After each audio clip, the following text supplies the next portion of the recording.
And welcome again to the Study Bible Study, where we study the Bible with study Bibles. And this is our James Bible Study Commentary. Now, James 1:14 says, "But every man is tempted when he is drawn away of his own lust and enticed. Then when lust has conceived, it brings forth sin, and when it is finished, brings forth death." And Revelation 17:14 tells us, "These shall make war with the Lamb, and the Lamb shall conquer them, for he is Lord of lords, he is King of kings. And they who are with him are called, chosen, and faithful." So welcome back to our James Bible Study Bible Commentary. And I believe this is session number 14. "Now, my brethren, be not many masters, knowing that we shall receive the greater condemnation. For in many things we offend all. If any man offend not in word, the same is a perfect man, and able also to bridle the whole body. Behold, we put bits in horses' mouths, that they may obey us. We turn about their whole body. Now behold also the ships, which though they be so great and are driven of fierce winds, yet they are turned about with a very small helm. Now whithersoever thou governor listeth, even so the tongue is a little member, and boasteth great things. Behold, how great a matter of a little fire kindleth. And the tongue is a fire, a world of iniquity. So is the tongue among our members, that it defileth the whole body, and setteth on fire the course of nature, and it is set on fire of hell. Now every kind of beasts and birds, and of serpents, and of the things of the sea is tamed, and has been tamed of mankind. But the tongue can no man tame. It is an unruly evil, full of deadly poison, that forked tongue. Now therewith bless we God, even the Father, and therewith curse we men, which we are made after the similitude of God. Now out of the same mouth proceedeth blessings and cursings. My brethren, these things ought not to be so. Doth a fountain send forth at the same place sweet water and bitter? Nor can the fig tree, my brethren, bear olive berries, either a vine fig, so that no fountain both yield salt water and fresh water." That's James 3, 1-12. Expensive talk. Now, we are a nation of talkers. Each week, nearly 45 hours of talk programs are carried over the major television networks. Countless hours of radio time are devoted to talk shows in cities around the country. Now, people everywhere have something to say and want to be heard. Everybody everywhere has something to say and needs to be heard. But contrary to popular opinion, talk is not cheap indeed. Talk can be very expensive. Now, recently, Dr. Wernher von Braun, the American space pioneer, made some startling predictions concerning mass communications. Now, in an article appearing in the Astronautics and Aeronautics Journal, the NASA chief suggested that soon it will be possible to carry out so many different kinds of transactions within the home that people will be able to live anywhere, except for the part where all the homes will be too expensive and nobody will be able to afford it to live anywhere except on the streets in front of these overpriced homes. Now, home communication centers will make office buildings, banks, and stores almost obsolete.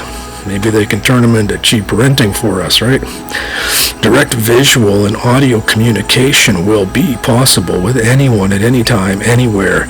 Now, in contrast to the old-fashioned coaxial cable that could handle only one television channel at a time and a few hundred telephone calls, von Braun foresees nuclear lasers handling thousands of television channels along with billions of telephone conversations all at the same time.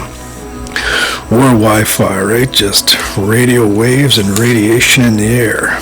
But so far, though, the coaxial cable, the old television cable, it actually delivers the fastest and most efficient internet. So let's not do away with the old cable television yet, because it still is the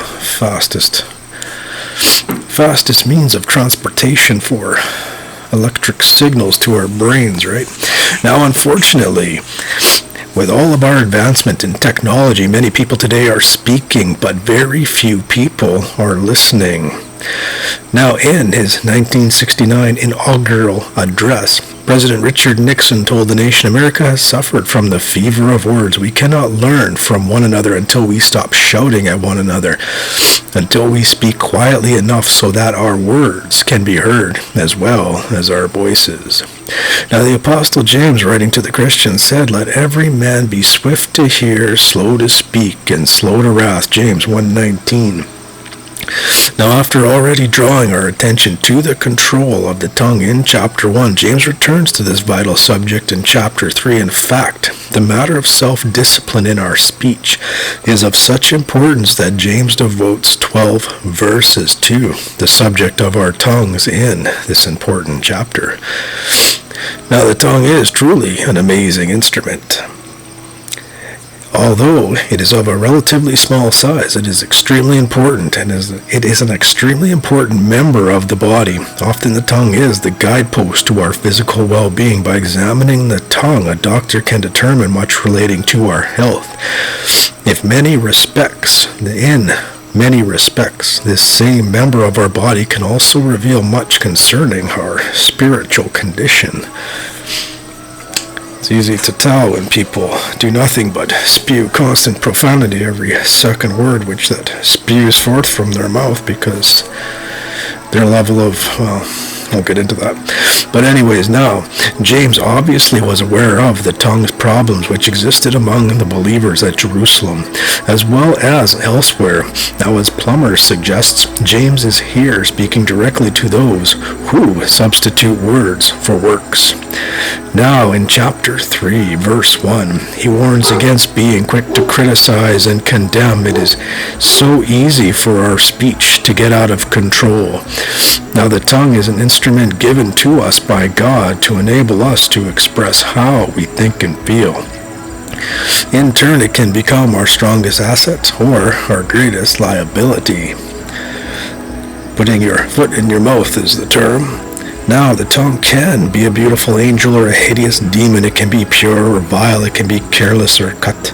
The tongue can arouse men to act as well as it can subdue their emotions. A false whisper can infuriate a nation, but the power of eloquence can quell the fury of a multitude.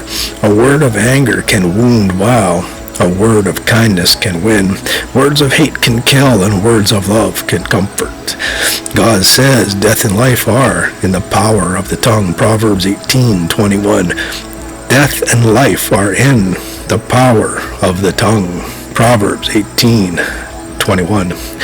Now, the power of the tongue. Yes, my friend, the tongue is powerful. The eloquence of Bernard of Clairvaux was so great that thousands of people felt compelled to leave their earthly goods behind them and join Europe's Second Crusade. Now, the rousing delivery of Patrick Henry's immortal words, "Give me liberty or give me death," inspired the struggling colonies to fight on and secure their national liberty.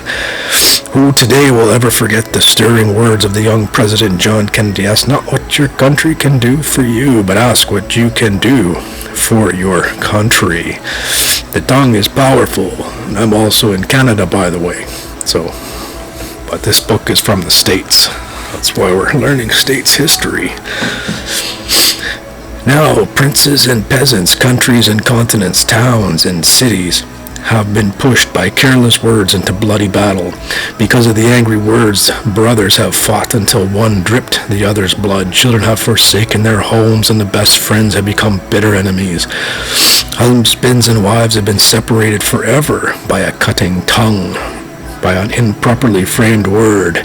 Now, James knew well the power of the tongue. He compared it to two devices, a bit which controls a horse, and the rudder which guides a ship. Behold, we put bits in the horses' mouths that they may obey us, and we turn about their whole body. James 3:3.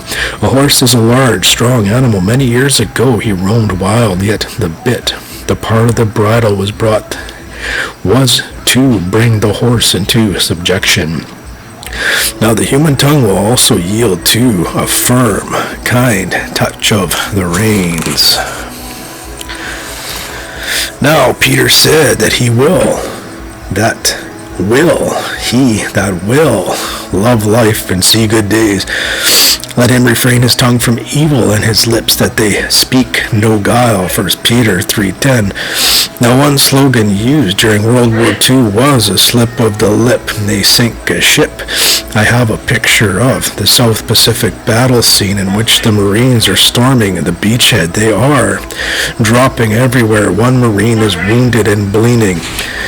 And the picture bears a 2-word title. Somebody talked, it may be, that the tongue has slain more than have all the bullets and the bombs of the battle.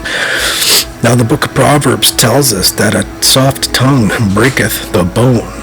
Proverbs 25:15, a soft tongue breaketh the bone. Proverbs 25:15, and again we read that he that keepeth his mouth keepeth his life. Proverbs 13:3.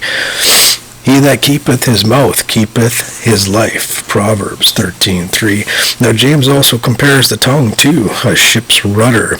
Behold also the ships which though they be so great and are driven of fierce winds, yet they have turned about which way with a small helm, whithersoever that governor listeth, whatsoever direction that little device called a rudder shall decide it shall go.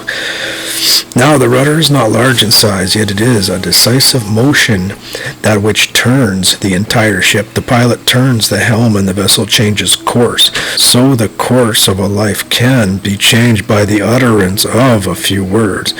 Now 25 years ago I stood in front of a minister with my beautiful bride. When he asked me if I would take this young lady to be my wife, I enthusiastically said, I will. Those 2 words happily changed the course of my life. Now, a prisoner stood before the judge. The judge turned and said, guilty. 1 word changed the course of the accused man's life. What the rudder is to the ship, the tongue is to the body. James is saying to avoid shipwreck, control your tongue. And I believe this is session number 14, and this is the Study Bible Study, where we study the Bible with study Bibles. And in the words of our Lord and Savior, peace I leave with you, my peace I give unto you.